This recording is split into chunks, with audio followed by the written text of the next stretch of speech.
yet again. But I have receipts, and I have a lot of receipts. And it's astounding that James would do this knowing what he has sent to so many people. I know for a fact I was not the only one that received information from him. And to be clear, this is a very important point. James reached out to me and he did not tell anyone that he was speaking to me. No one at Wayfare, no one at the Wayfare legal team, nothing. I'm just going to read what Without a Crystal Ball had to say regarding this email from James Vituscka. Now, normally you think your emails are private, but what happened was James Vituscka is now saying things publicly, court filings he did not have to make, where he changed his declaration. Why would he do this? Well, he could have the ear of Blake Lively's camp, possible promises. I mean, you have to remember, this guy has been fired from Daily Mail, probably doesn't have much of a career in that world anymore. Some say he's spiraling, some say he's not credible, but I think this email that we're getting from him dated May 28th, 2025, I think this tells the whole story. Insane. And I'm wondering, did all of the media take the weekend off? Are they all on some corporate retreat? Nobody's covering this? Where are my content creator friends? Insane. Blake Lively made a deal with the devil. At least that's how it looks in the filings and messages circling this case. The devil in this story is a declaration from James Vituscka, a figure the transcript paints as a flip-flopper, whose words don't stay put. Yet again. But I have receipts, and I have a lot of receipts. And it's astounding that James would do this knowing what he has sent to so many people. I know for a fact I was not the only one that received information from him. And to be clear, this is a very important point. James reached out to me and he did not tell anyone that he was speaking to me. No one at Wayfare, no one at the Wayfare legal team, nothing. Blake's team leaned hard on that declaration to pry open more evidence, but the judge wasn't impressed with how she tried to do it and shut the move down with a simple surgical order. Tonight, we're walking through the declaration, the Daily Mail's letter about James, and the judge's quiet rebuke that might have bigger consequences than it seems. Exhibit A is a text communication dated on December 25th that shows one of the central claims asserted by the Wayfare defendants in this case, that Leslie Sloan told Mr. Vituscka that Miss Lively was sexually assaulted by Justin Baldoni, had no reasonable basis in fact. These allegations was the pretense upon which the Wayfare defendants sued Miss Sloan, her company, and Miss Lively. The whole domino line starts with a paper, a sworn declaration from James Vituscka. It's ridiculous. Fraud. What a fraud. And again, look, she's a young woman and you make mistakes. She's only 24 or something like that. So 26. Look, I want her to be forgiven after she does the right thing, and that is come forward and apologize. Billy, I love you, but if one more person calls that girl young and naive and she needs to be forgiven, I'm gonna crash out. That's a grown woman. She could vote, she could go to war, she could get a rental car. She's not a young woman. She knows what she's doing. And so right now, Justin is giving her a way out, which is more than I would offer her. He's saying, you know what, if you don't want to be in this mess as much as you say you don't want to, if Blake agrees to leave you out, I won't touch you. I won't use your messages. I won't use your communication. I won't use anything. I can wash your hands off of this and you can go away. And I wouldn't have offered her that. And he's still being kind. I would drag her through the mud. Come on, let's go. If that name sounds familiar, it's because he shows up all over this story, texting, emailing, and inserting himself in a dispute that already had too many players. In earlier moments, according to the transcript, he said one thing. Then later, he said another. By the time this new declaration appeared, it allegedly contradicted what he told so many different people, including a declaration from June. Why does that matter? Because Blake's team treated this new declaration like a key. The claim is simple and explosive. Texts and emails around December 25th allegedly show the defendants knew a central allegation was baseless, but pushed on anyway, and then kept communications hidden by drawing a hard line at a December 20th cutoff.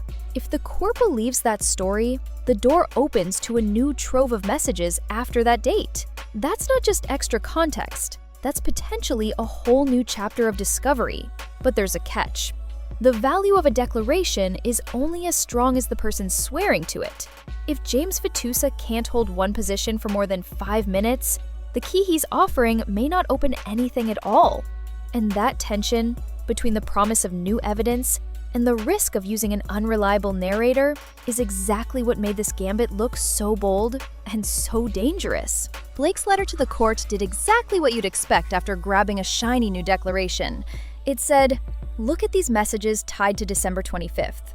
If the defendants knew the core allegation was baseless by then, the court should let us see communications after December 20th. The argument wasn't just about what happened before the lawsuit, but what continued afterward, positioned as a supposed smear campaign and bad faith litigation. Inside the letter, names pop: Brian Friedman and Melissa Nathan.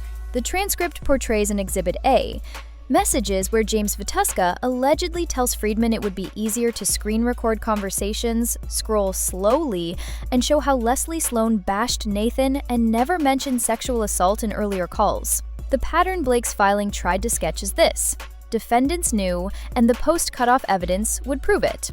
If that picture holds, the court could order more discovery. More emails, more texts, more context. But the court would first have to trust the painter. And that painter was James Vituscka.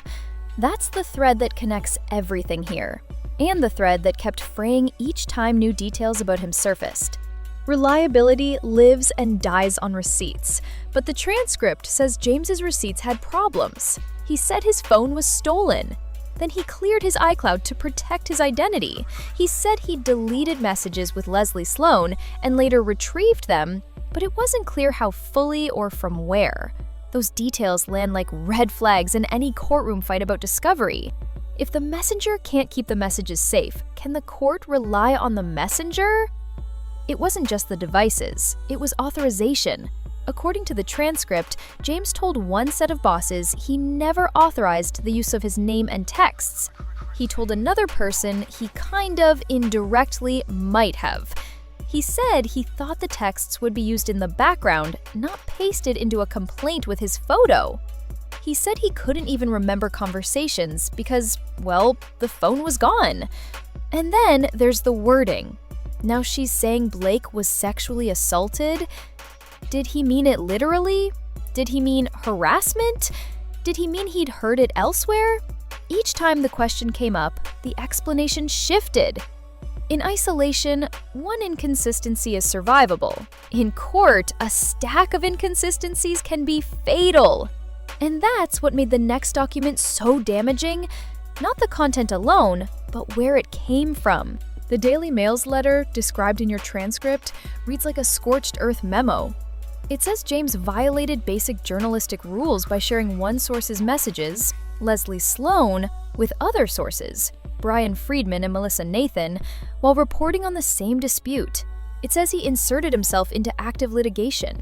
It says the messages he sent to Nathan incorrectly indicated that Sloan had stated Justin Baldoni sexually assaulted Blake Lively. In their telling, James wasn't an innocent bystander dragged into court. He was the one who walked in and pulled up a chair. The letter adds color that would make any editor wince. An alleged elevator keying incident, a social post flaunting a subpoena, internal notes that he admitted poor judgment, and the whistleblower claim? The letter, as summarized, says no, that label doesn't fit, because the paper didn't obstruct compliance with a subpoena and his involvement with legal teams caused the mess. One line cuts through the noise. The letter doesn't hide behind context. It says James told Nathan that Sloan said Blake was assaulted, and those messages fueled the dispute. Later, he tried to call it an error in phrasing, a misunderstanding, or someone else's mishap. By then, the damage was done. The complaint had already eaten the text. Amendments followed, names got redacted, but the words lived on.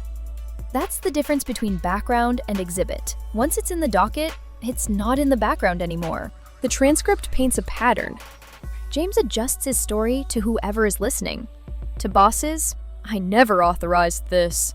To a desk editor, maybe I did, indirectly. To lawyers, I thought it was off the record. To everyone later, it was a mistake. I meant sexual harassment, not assault. At one point, there's even mention of a redlined draft where he allegedly tries to say he didn't author the sexually assaulted text at all. pinning it on a mix-up in paragraph citations across filings. But here's the problem with retroactive edits. Every change invites a new question. If the red line says, "I didn't author that text," what did you author? If you meant harassment, why tell people you'd never heard it from Sloan at all? If your phone was stolen and the iCloud cleared, what exactly did you retrieve? And how? The court doesn't need a perfect witness, but it needs one that stands still long enough to be measured. That's the risk for anyone hitching their arguments to James Vituscka.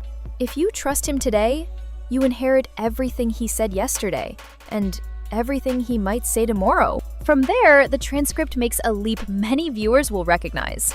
If James is unreliable, why would Blake align with him? The answer is strategy. If his declaration cracks the December cutoff, she gets a window into post-cutoff communications.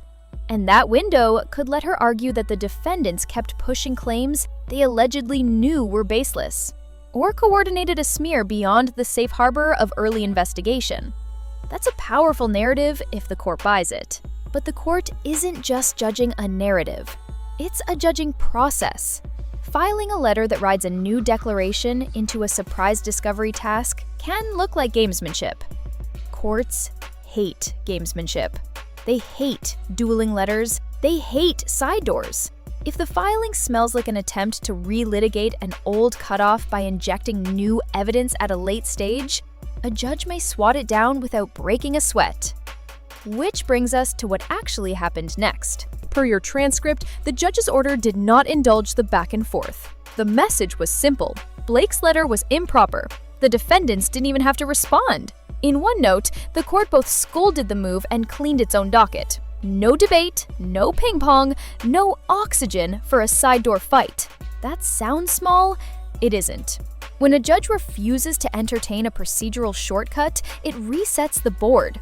It tells the parties, stick to the motions you were told to file on the schedule you were given, with the evidence you've actually got. If you want to expand discovery, do it by the rules, not by stapling a fresh declaration to a surprise letter and calling it urgent.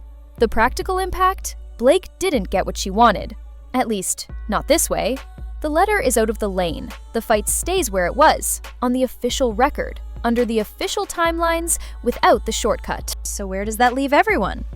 Blake Lively's team still wants post-cutoff messages. The Wayfare defendants still argue that the cutoff is valid and that they didn't hide anything.